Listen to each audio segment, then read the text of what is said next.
SCP-001 Jonathan Ball's Proposal Sheaf of Papers. Object Class Keter. Special Containment Procedures. To date, no adequate containment procedure has been developed to deal with the possible threat posed by SCP-001.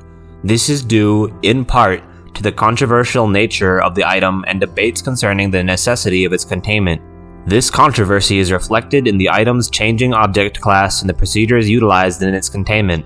The current administration, despite changes of paranoia, has classed the object Keter while requesting permission for a higher object class to be created and applied uniquely to this item, considering it to be the most dangerous of all known or possible items. The reason for this classification and changing attitudes towards SCP-001 are dealt with in the description and notes. At present, SCP-001 is located in a code-locked briefcase made of high-tensile reinforced polymer. The room and the briefcase are monitored at all times by security cameras. The briefcase cannot be opened without unanimous special clearance from all current O5 officers.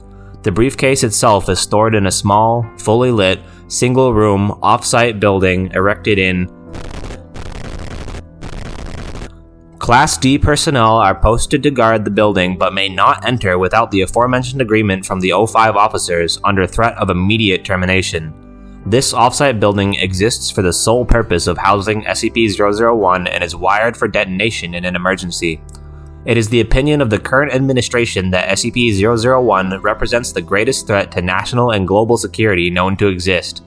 Nevertheless, due to special circumstances regarding its mode of function, further research on the item is disallowed, despite its promotion in the past, when SCP-001 was contained in minimum security conditions.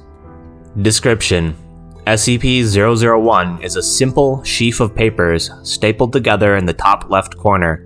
The top sheet is a covering sheet simply reading, "Confidential Report on Special Items, Classified."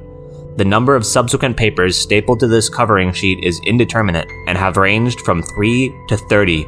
The report is unsigned and its origin is unknown. The first appearance of this report was when it appeared on the desk of deceased.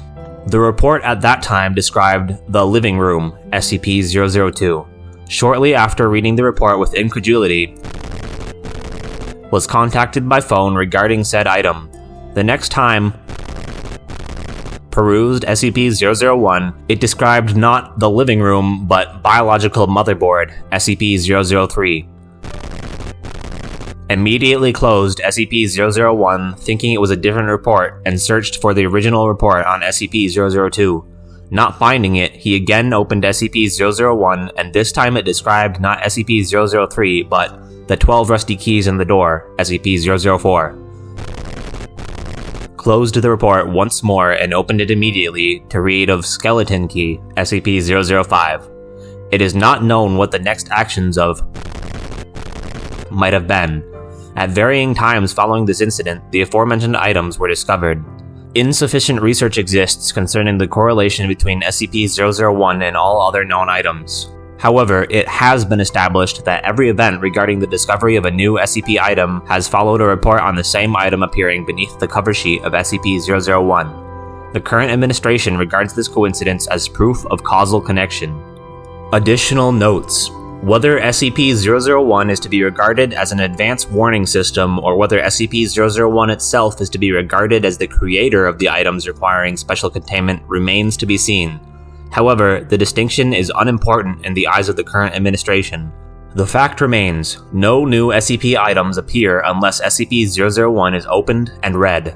It is for this reason that the current administration refuses to repeat the mistakes of the past. Mistakes that have resulted in over 1,000 SCP items coming to the knowledge of the SCP unit. Arguments concerning the non-lethality of SCP-001 itself, its theoretically beneficial use as an SCP warning system, or its use as a progenitor of advanced biological and non-biological weapons have not swayed the current administration. Nor have arguments criticizing the extreme containment procedures employed in respect to an item that displays no nefarious qualities and is not animate as such. Critics are reminded that these procedures are intended not to contain the item itself, but to isolate it from human interaction, which is to be regarded as the true threat. Although the current administration refuses to remove the object from isolation barring special authorization as noted above, past administrations have counseled daily with the item, and future administrations will no doubt counsel similar behavior.